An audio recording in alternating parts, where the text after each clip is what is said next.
जय जगन्नाथ पिला माने आपण मानक समस्त को स्वागत आम यूट्यूब चैनल जार ना 3R ट्यूटोरियल। तो आज आम गोटे बहुत ही सुंदर विषय आलोचना करने जाऊँ जहाँकि 10वीं श्रेणी में रही कांत कवि लक्ष्मीकांत महापात्रंकर एक सुंदर सृष्टि जहाँकि ओडिशार घरे घरे परिचित एवं विश्व स्तर में भी आमको गीतटी परिचय प्रदान करिछि एवं यह 2020 मसीह आमर राज्य संगीत भाव में घोषणा पाई।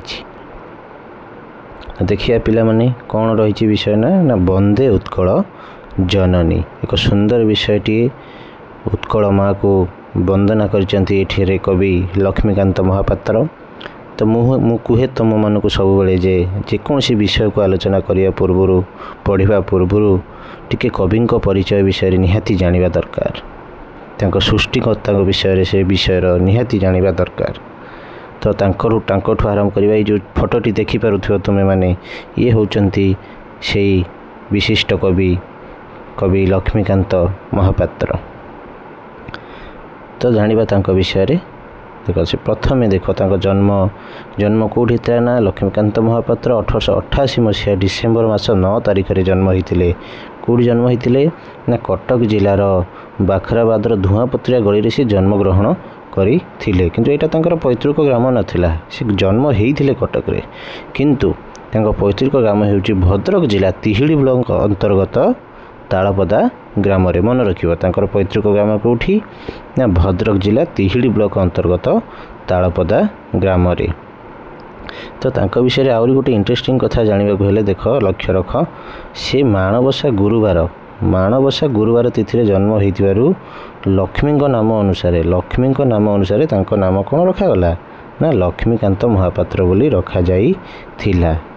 मन रखिबो एटा पिला माने एटा बहुत इंपोर्टेंट पॉइंट जेहेतु से माणबसा गुरुवार तिथि रे जन्म होइतिले सेति पई तांको नाम कोन रखा गला लक्ष्मीकांत बोली रखा जाई थिला। तांको पितांको नाम चौधरी भागवत प्रसाद सामंतराय और मातांको नाम राधामणि देवी थिला।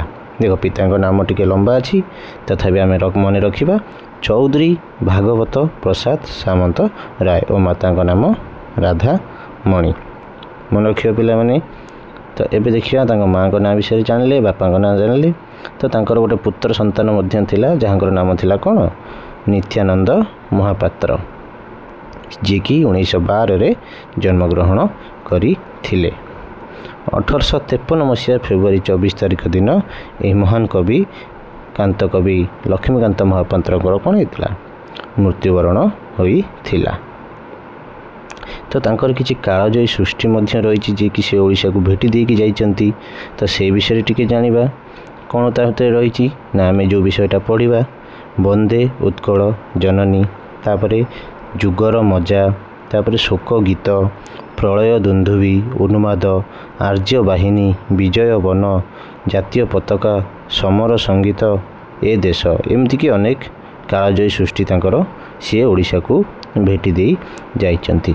आ तांकर उपन्यास और गल्प मध्य मन रखियो पिला माने तांकर उपन्यास कणा मामू और क्षुद्र गल्प बुढ़ा शंखारी दुईटी उल्लेखनीय गद्य रचना जी कि आम पढ़ुवा 10वीं रे अच्छी बोधे 9वीं रे बुढ़ा शंखारी अच्छी कणा मामू तुम पढ़ भविष्य में बुढ़ा शंखारी पढ़ी आसमान तारा विषय रे।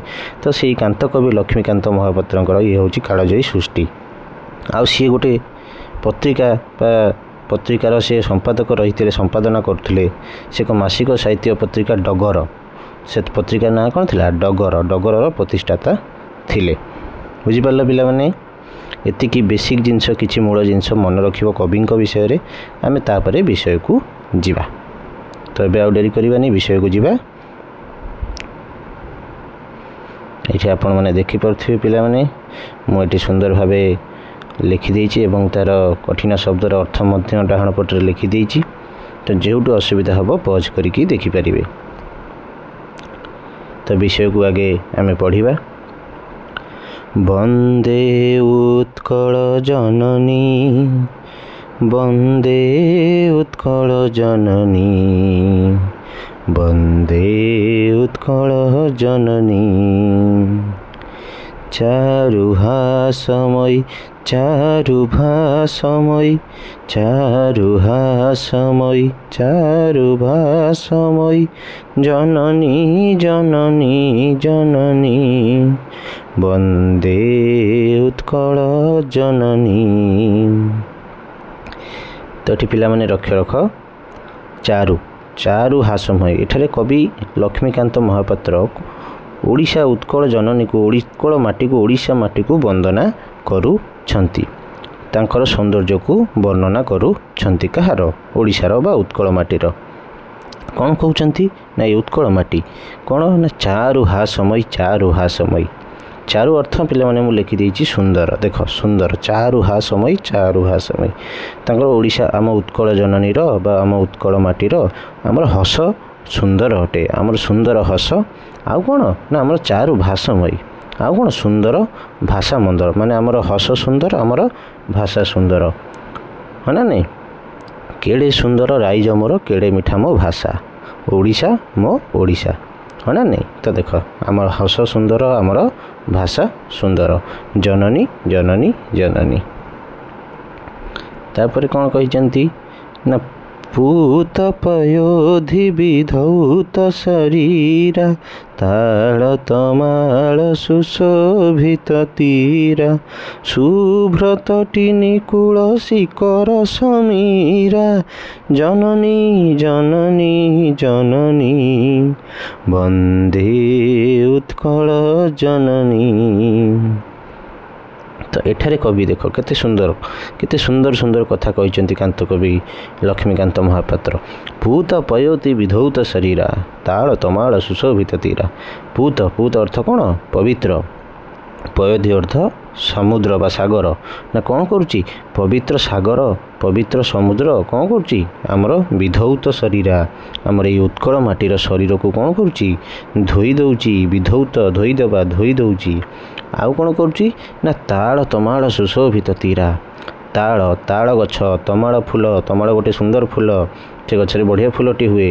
ତ ତାଳ ଗଛ ଏବଂ ତମାଳ ଗଛରେ କ'ଣ ହେଉଛି? ସୁଶୋଭିତ ତୀରା, ସେଇ ଯେଉଁ ସାଗର ତୂଳ, ଆମ ନଦୀ କୂଳ ସମୁଦ୍ର ତଟ ଏସବୁ କେଉଁଥିରେ ପରିପୂର୍ଣ୍ଣ?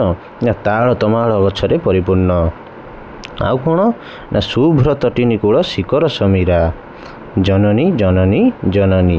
ଶୁଭ୍ର ଅର୍ଥ ସ୍ୱଚ୍ଛ ତଟିନୀ ମାନେ କ'ଣ? ନଦୀ। ଲେଖିଦେଇଛି ମୁଁ ସେଇଠି ଡାହାଣ ପଟେ। ତଟିନୀ ଅର୍ଥ ନଦୀ। ଶିକର ଅର୍ଥ କ'ଣ? ଜଳକଣା।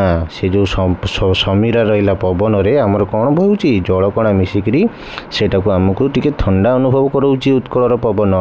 କେତେ ସୁନ୍ଦର ଭାବେ ଦେଖ କବି ଉତ୍କଳର ସୌନ୍ଦର୍ଯ୍ୟକୁ କେତେ ସୁନ୍ଦର ଏବଂ ସରଳ ଭାଷାରେ କ'ଣ ଆପଣମାନଙ୍କୁ ବୁଝିବା ପାଇଁ କେତେ ସୁନ୍ଦର ଭାବେ ବର୍ଣ୍ଣନା କରିଛନ୍ତି। ଏତିକି କହିକି ମଧ୍ୟ କ'ଣ କାନ୍ତ କବି ଲକ୍ଷ୍ମୀକାନ୍ତ ମହାପାତ୍ର ଏଇଠି ଅଟକି ଯାଇନାହାନ୍ତି। ଆହୁରି ଉତ୍କଳ ମାଟିର ପ୍ରଶଂସାରେ ଆଉ କ'ଣ କହିଛନ୍ତି ନା ଘନ ଘନ ବନଭୂମି ରାଜିତ ଅଙ୍ଗେ ନୀଳ ଭୂଧରମାଳା ସାଜିତ ରଙ୍ଗେ କଳକଳ ମୁଖରିତ ଚାରୁ ବିହଙ୍ଗେ ଜନନୀ ଜନନୀ ଜନନୀ, ନା ନାଇଁ। ନା ଘନ ଘନ ବନଭୂମି ମାନେ କ'ଣ? ଘଞ୍ଚ ବଣ ଜଙ୍ଗଲରେ ଆମର କ'ଣ ଉତ୍କଳର ଅଙ୍ଗ ସୁସଜ୍ଜିତ, ହଁ ନା ନାଇଁ। ଆଉ କ'ଣ ନା ନୀଳ ଭୂଧରମାଳା ସାଜିତ ରଙ୍ଗେ। ନୀଳ ଭୂଧରମାଳା ଅର୍ଥ କ'ଣ? ଭୂଧର ମାନେ ପର୍ବତ, ନୀଳ ପର୍ବତ ମାନେ କେମିତି ସାଜିଛନ୍ତି ଉତ୍କଳର ଅଙ୍ଗରେ? ନା ଗୋଟେ ତରଙ୍ଗ, ଗୋଟେ ଢେଉ ପରି ସାଜିଛନ୍ତି, ହଁ ନା ନାଇଁ। ବୁଝିପାରୁଛ ପିଲାମାନେ? ଘଞ୍ଚ ବନଭୂମିରେ ପରିଶୋଭିତ ହୋଇଛନ୍ତି ଆମର ଉତ୍କଳ ଜନନୀ। ଆଉ କ'ଣ? ନୀଳ ପର୍ବତମାଳା ତରଙ୍ଗ ଆକାରରେ ପ୍ରକାଶ ପାଇବା ଲକ୍ଷ୍ୟ କରି ହୁଏ, ହଁ ନା ନାଇଁ। ତରଙ୍ଗ ଆକାରରେ ତୁମେ ଦେଖିଥିବ ପିଲାମାନେ ପାହାଡ଼ କେମିତି ଏମିତି ଢେଉ ଭଳିଆ ବଡ଼ରୁ ସାନ, ସାନରୁ ବଡ଼ ଏମିତି ସଜେଇ ହେଇକି ରହିଥାଏ। ତ ସେଇଭଳିଆ ତରଙ୍ଗ ଆକାରରେ ପ୍ରକାଶ ପାଇଲା ଭଳିଆ ଆମେ ଲକ୍ଷ୍ୟ କରିପାରୁ। ଆହୁରି କ'ଣ କହିଛନ୍ତି କବି ଦେଖିବା। ସୁନ୍ଦର ଶାଳୀ ସୁଶୋଭିତ କ୍ଷେତ୍ରା ଜ୍ଞାନ ବିଜ୍ଞାନ ପ୍ରଦର୍ଶିତ ନେତ୍ରା ଯୋଗୀ ଋଷି ଗଣ ଉଟଜ ପବିତ୍ରା ଜନନୀ ଜନନୀ ଜନନୀ ବନ୍ଦେ ଉତ୍କଳ ଜନନୀ। ଏଠି ଦେଖ କେଡ଼େ ସୁନ୍ଦର କଥା କ'ଣ କେତେ ଛୋଟ ଛୋଟ ଜିନିଷକୁ ବି କାନ୍ତ କବି ଲକ୍ଷ୍ମୀକାନ୍ତ ମହାପାତ୍ର କେତେ ସୁନ୍ଦର ଭାବରେ ବର୍ଣ୍ଣନା କରିଛନ୍ତି। ଦେଖ ସୁନ୍ଦର ଶାଢ଼ୀ ସୁଶୋଭିତ କ୍ଷେତ୍ରା ମାନେ କ'ଣ ଏଇ ଯେଉଁ ସୁନ୍ଦର ଶାଢ଼ୀ ଶବ୍ଦଟି ଏଠି ବ୍ୟବହାର କରାଯାଇଛି। ଶାଢ଼ୀ ହେଉଛି କ'ଣ ଏକ ପ୍ରକାର ଧାନର ନାମ। ଏଇ ଯେଉଁ ସୁନ୍ଦର ଶାଢ଼ୀ ଧାନରେ କ'ଣ ହେଇଛି ଆମର ଉତ୍କଳ ମାଟିର କ୍ଷେତ୍ର ଉତ୍କଳ ମାଟିର ଯେଉଁ ଚାଷ ଜମି ଉତ୍କଳ ମାଟିର ଭୂମି କ'ଣ ହେଇଛି ସୁଶୋଭିତ ସୁନ୍ଦର ଭାବେ ସଜେଇ ହେଇଛି କେଉଁଥିରେ ନା ସୁନ୍ଦର ସେ ଯେଉଁ ଶାଢ଼ୀ ଧାନରେ। ଆଉ କ'ଣ ଉତ୍କଳ ମାଟିରେ ଜ୍ଞାନ ବିଜ୍ଞାନ ପ୍ରଦର୍ଶିତ ନେତ୍ରା ଆଉ କ'ଣ ନା ଉତ୍କଳର ଚକ୍ଷୁ ଜ୍ଞାନ ବିଜ୍ଞାନ ପ୍ରଦର୍ଶନରେ କ'ଣ ଉଦ୍ଭାସିତ ମାନେ କ'ଣ କେବଳ ଯେ ପ୍ରାକୃତିକ ସୌନ୍ଦର୍ଯ୍ୟରେ ପରିପୂର୍ଣ୍ଣ ତାହା ନୁହେଁ ଆମ ଜ୍ଞାନ ବିଜ୍ଞାନ କ୍ଷେତ୍ରରେ ମଧ୍ୟ ଆମ ଉତ୍କଳ କ'ଣ ପଛେଇ ନାହିଁ ତାକୁ ମଧ୍ୟ ସିଏ ମଧ୍ୟ ସମୟ ସହିତ ତାଳ ଦେଇକି ଜ୍ଞାନ ବିଜ୍ଞାନ କ୍ଷେତ୍ରରେ ଯଥେଷ୍ଟ ପରିମାଣରେ କ'ଣ କରିଛି ଆଗକୁ ଯାଇଛି। ଆଉ କ'ଣ ନା ଯୋଗୀ ଋଷି କ'ଣ ଉଟଜ ପବିତ୍ରା ଆହୁରି ଉତ୍କଳକୁ ଆହୁରି କିଏ ପବିତ୍ର କରିଦେଇଛନ୍ତି କିଏ ନା ବହୁ ଯୋଗୀ ଋଷିଙ୍କର କୁଟୀର ଦ୍ୱାରା ଉତ୍କଳ ଜନନୀ କ'ଣ ହେଇଛି ପବିତ୍ର ହେଇଛି। ଉଟଜ ମାନେ କ'ଣ କୁଡ଼ିଆ ବା କୁଟୀର ହଁ ନା ନାଇଁ ଅନେକ ଯୋଗୀ ଋଷିମାନେ ଏଇ ଉତ୍କଳ ଭୂମିକୁ ତାଙ୍କର ସାଧନାର କେନ୍ଦ୍ର କରିଥିଲେ ଏବଂ ତାଙ୍କର ନିଜର କୁଟୀର ସ୍ଥାପନ କରିଥିଲେ ଏଠାରେ ହଁ ନା ନାଇଁ ପିଲାମାନେ। ତ ସେଥିପାଇଁ ଉତ୍କଳ ଯେ ପବିତ୍ର ଥିଲା ତ ଇଏ ଆହୁରି ପବିତ୍ର କରିଦେଇଛନ୍ତି ଯୋଗୀ ଋଷିମାନଙ୍କର କୁଡ଼ିଆମାନେ ବା କୁଟୀରମାନେ। ଆହୁରି କ'ଣ ଏତିକିରେ ବି କବିଙ୍କର ମନ ଭରି ନାହିଁ ସେ ଉତ୍କଳ ମାଟିର ଜୟଗାନ ଆହୁରି କରୁଛନ୍ତି ସୁନ୍ଦର ସୁନ୍ଦର ଭାବରେ।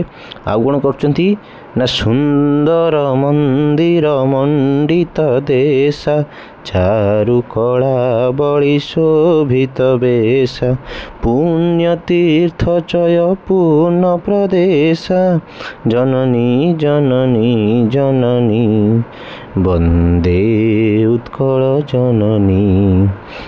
ଆହୁରି କ'ଣ କହୁଛନ୍ତି ଏଠି କବି ନା ସୁନ୍ଦର ମନ୍ଦିର ମଣ୍ଡିତ ଦେଶା ହଁ ନା ନାହିଁ ଆମ ଉତ୍କଳ ଭୂମି କେଉଁଥିରେ ପରିପୂର୍ଣ୍ଣ ନା ସୁନ୍ଦର ସୁନ୍ଦର ମନ୍ଦିରମାନଙ୍କରେ ପରିପୂର୍ଣ୍ଣ। ଆମ ଭୁବନେଶ୍ୱର ସହରକୁ କ'ଣ କୁହାଯାଏ ମନ୍ଦିର ମାଳିନୀ ସହର ବୋଲି କୁହାଯାଏ। ଆମର ପୁରୀରେ ମହାପ୍ରଭୁ ଜଗନ୍ନାଥଙ୍କର ଶ୍ରୀମନ୍ଦିର ରହିଲା କୋଣାର୍କ ରହିଲା ହଁ ନା ନାହିଁ ଓଡ଼ିଶାର ଯେକୌଣସି ସ୍ଥାନକୁ ଆପଣ ପଳାଇବେ ନିର୍ଦ୍ଦିଷ୍ଟ ଭାବରେ 100% ଗୋଟେ ନିହାତି ସୁନ୍ଦର ସୁନ୍ଦର ମନ୍ଦିର ପାଇବା ନିହାତି ଆପଣ ଯେଉଁ ସ୍ଥାନକୁ ପଳାଇବେ ସେଠାରେ ଗୋଟେ ସୁନ୍ଦର ମନ୍ଦିର ପାଇବାଟା ନିଶ୍ଚିତ ହଁ ନା ନାହିଁ। ସୁନ୍ଦର ମନ୍ଦିରମାନଙ୍କରେ ଆମର କ'ଣ ଉତ୍କଳ ଭୂମି ବିମଣ୍ଡିତା। ଆଉ କ'ଣ ନା ଚାରୁ କଳା ବଳି ଶୋଭିତ ଦେଶା ଆଉ କ'ଣ ନା ତାଙ୍କର ବେଶ ଚାରୁକଳା ଦ୍ୱାରା କ'ଣ ସୁଶୋଭିତ ତାଙ୍କର ମାନେ କାହାର ଏଇ ଓଡ଼ିଶା ଉତ୍କଳର ବେଶ କାହାର ଚାରୁକଳା ବଳି ଆମର ଯେଉଁ କଳା ସଂସ୍କୃତି ପରମ୍ପରା ଏଇସବୁରେ ଆମ ଉତ୍କଳ ମାଟିର ବେଶ କ'ଣ ହେଇଛି ସୁଶୋଭିତ ଶୋଭିତ ହୋଇଛି ସଜେଇ ହୋଇଛି ଉତ୍କଳ। ଆଉ କ'ଣ ନା ପୁଣ୍ୟ ତୀର୍ଥ ଚୟ ପୁଣ୍ୟ ପ୍ରଦେଶା ହଁ ନା ନାହିଁ ଅନେକ ପୁଣ୍ୟ ତୀର୍ଥରେ ପରିପୂର୍ଣ୍ଣ କିଏ ଆମର ଏଇ ଉତ୍କଳ ପ୍ରଦେଶ ବା ଉତ୍କଳ ମାଟି ବା ଓଡ଼ିଶା ମାଟି ହଁ ନା ନାହିଁ ବିଭିନ୍ନ ପ୍ରକାର ତୀର୍ଥସ୍ଥାନରେ ପରିପୂର୍ଣ୍ଣ ଏ ଓଡ଼ିଶା। ତ ସେଥିପାଇଁ କବି ତାଙ୍କର ବନ୍ଦନା କରୁଛନ୍ତି ହଁ ନା ନାହିଁ ଜନନୀ ଜନନୀ ଜନନୀ। ଆହୁରି କ'ଣ କହିଲେ ଉତ୍କଳ ସୁରବର ଦର୍ପିତ ଗେହା ହରିକୁଳ ଶୋଣିତ ଚର୍ଚ୍ଚିତ ଦେହା ବିଶ୍ୱଭୂମଣ୍ଡଳ କୃତବର ସ୍ନେହା ଜନନୀ ଜନନୀ ଜନନୀ ବନ୍ଦେ ଉତ୍କଳ ଜନନୀ। ତ ଏଠାରେ କ'ଣ କହୁଛନ୍ତି ନା ଉତ୍କଳ ସୁରବର ଦର୍ପିତ ଗେହା ଗେହା ମାନେ କ'ଣ ଏଠି ଗୃହ ଘର ମାନେ ନାଇଁ ଜନ୍ମସ୍ଥାନ। ତ ଉତ୍କଳ ସୁରବର ଦର୍ପିତ ଗେହା ନା କ'ଣ ନା ଏଠି ବହୁ ବୀର ଓ ଯୋଦ୍ଧାମାନଙ୍କର ବାସଭୂମି ହେଉଛି କ'ଣ ବା ଜନ୍ମସ୍ଥାନ ହେଉଛି କ'ଣ ଉତ୍କଳ।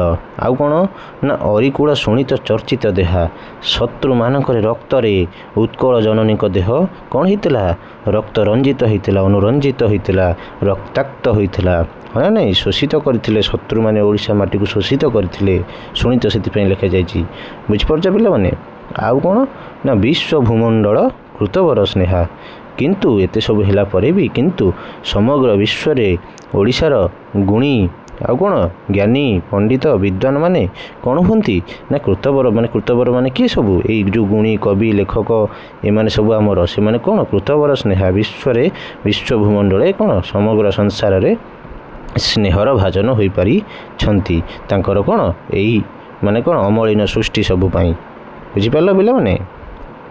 आउरी आगू देखिया पिलामाने कविकूल मौली सुनंदन वंद्या भुवन विघोषित कीर्ति अनिंद्या धन्य पुण्य चिरशरण्य जननी जननी जननी वंदे उत्कल जननी वंदे उत्कल जननी। ये कौन कहते देख कवि ना कविकूल मौली सुनंदन वंद्या मौली माने मु लिखिदेची मुकुट है ना नहीं कविकूल महान कवि महान सुपुत्र मानकर द्वारा उत्कल जननी कौन है वंदनिया है ना नहीं देख वंद्या है ना नहीं महान कवि माने महान सुपुत्र माने महान योद्धा माने उत्कल माटी को उत्कल माँ को कौन करचंती वंदना करिचंती। आउ कौन है ना भुवन विघोषित कीर्ति अनिंद्या है ना नहीं भुवन विघोषित देख तांकर प्रशंसनीय कीर्ति सबू जहाँ सारा भुवन माने सारा विश्व रे कौन करिछि कीर्ति अनिंद्या अनिंद्या माने कौन जहाँ को निंदा करा जाय पारिबनी अर्थात प्रशंसनीय है ना नहीं जे प्रशंसनीय कीर्ति सबू करि जाइचंती गढ़ी जाइचंती सी कौन भुवन विघोषित पूरा संसार मुखरे वर्तमान कौन होउची प्रशंसनीय है ना नहीं धन्य पुण्य चिरशरण्य जननी जननी जननी यही उत्कल माटी आम उत्कल माटी कौन से होचंदी से धन्या से पुण्यवती और सर्वदा कौन शरणदात्री भावे चिर नमस्या है ना नहीं उत्कल माटी केबे कौन क्या मना करे ना उत्कलर आम ना कहवा आम संस्कृति नहीं तो जी भी आसिला आम ताको कौन करूँ ना अपन परिवार निजर बंधु कुटुंब भावे ग्रहण करिकी ताको कौन शरण दऊ है ना नहीं तो से उत्कल को चिर शरण्य कहला से शरणदात्री है ना नहीं तो से उत्कल माटी बा उत्कल माँ बा उत्कल भूमि बा आम ओडिशा कौन चिर नमस्या। बुझीपार पिला माने केते सुंदर विषयटी आशा करछे आपण माने अति सुंदर भाव में बुझीथिबे मोर चेष्टा करछे जेति निज भाषा रे बुझेबा पई आपण मानको यदि भल लागिथिबो तो निहाती भावे आमर 3 ईयर ट्यूटोरियल चैनल को लाइक करिवे शेयर करिवे आउ कमेंट करिवे एवं सांग मानको निहाती भाव में शेयर करिकी पाठ पढ़िबारे हेल्प करिवे। रहिली जय जगन्नाथ।